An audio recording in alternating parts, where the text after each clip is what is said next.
Good afternoon everyone. तो आज हम बात करेंगे मिनरल रिसोर्सेज इन इंडिया। छोटा सा टॉपिक है, इसे हम कवर करेंगे। देखिए, वैसे तो एनवायरनमेंट ने, नेचर ने हमें बहुत सारी चीज़ें दी हैं इस्तेमाल करने के लिए, उसी में से एक है मिनरल रिसोर्सेज। अगर हमारे पास मिनरल रिसोर्सेज हैं तो यानी कि हमारी इंडस्ट्रीज़ बहुत अच्छे से काम करेंगे, इंफ्रास्ट्रक्चर हमारा बहुत अच्छा होगा, इकोनॉमिक ग्रोथ हमारी बहुत अच्छी होगी। तो आज इस टॉपिक को हम कवर करेंगे।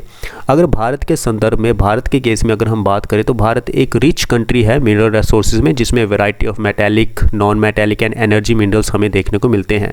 डेफिनेशन हम देखते हैं, these minerals are essential for industries, infrastructure and economic growth. अब हम बात करते हैं types of mineral resources in India. सबसे पहले हमारे पास है metallic minerals used for making metals, iron और जो मैक्सिमम हमें ओडिशा में, झारखंड में, छत्तीसगढ़ में, कर्नाटक में देखने को मिलेगा। फिर बॉक्साइट है, एल्यूमिनियम, और जो कि हमें ओडिशा, गुजरात, महाराष्ट्र में, छत्तीसगढ़ में, ये सब स्टेट्स भी आपको याद रखनी है। वीडियो के एंड में मैं आपको रिवाइज भी करवाऊंगा कि किस स्टेट में कौन कौन से मिनरल रिसोर्सेज हमें देखने को मिलते हैं।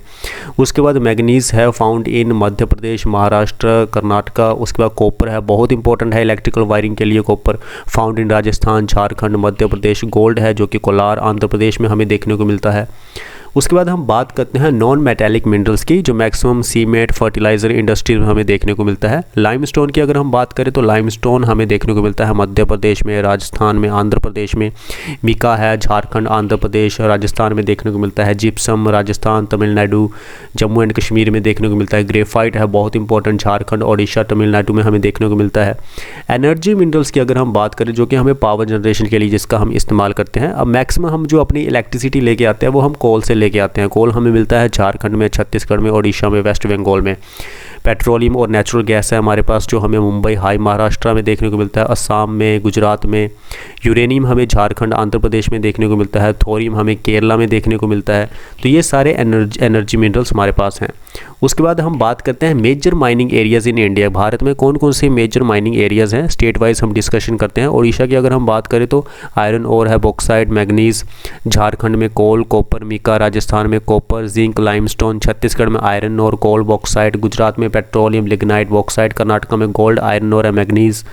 तो ये सारी चीज़ें हमें देखने को मिलती है। अब यूज़ कहाँ होता है इन मिनरल रिसोर्सेज का, ये बहुत इंपॉर्टेंट है। आयरन ओर की अगर हम बात करें तो स्टील मेकिंग इंडस्ट्री में इसका इस्तेमाल होता है। बॉक्साइट का इस्तेमाल एल्यूमिनियम बनाने के लिए होता है। कोल का इस्तेमाल हम इलेक्ट्रिसिटी जनरेशन के लिए करते हैं। पेट्रोलियम का इस्तेमाल हम फ्यूल के लिए इस्तेमाल करते हैं, इसका ट्रांसपोर्ट में। मिका का इस्तेमाल हम इलेक्ट्रिकल अप्लायंसेस के लिए करते हैं।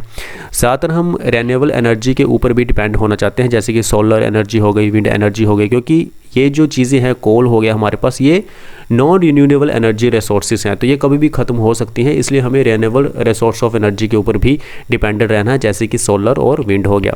सो सस्टेनेबल हमें माइनिंग करनी है ताकि हम अपना एनवायरनमेंट को भी प्रोटेक्ट कर सकें, क्योंकि माइनिंग करने से क्या होता है, बहुत सारे ऐसे एलिमेंट्स होते हैं जो चले जाते हैं, जिसकी वजह से बहुत सारी बीमारियाँ भी फैल सकती हैं, जैसे कि जापान में आपने देखा होगा, अमेरिका में आपने देखा होगा। बहुत सारी ऐसी माइनिंग करते समय कुछ एलिमेंट्स होते हैं जो चले जाते हैं, जिसकी वजह से प्रॉब्लम हो जाती है एनवायरनमेंट में, और इनडायरेक्टली वो, या फिर डायरेक्टली आप कह लीजिए, ह्यूमन को ही नुकसान करेगा।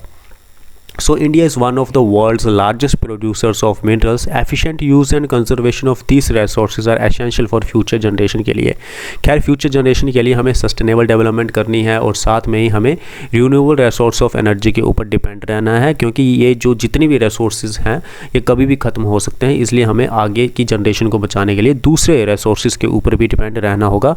तो आज हमने छोटा सा टॉपिक कवर किया। मिलते हैं नेक्स्ट वीडियो में। Thank you very much.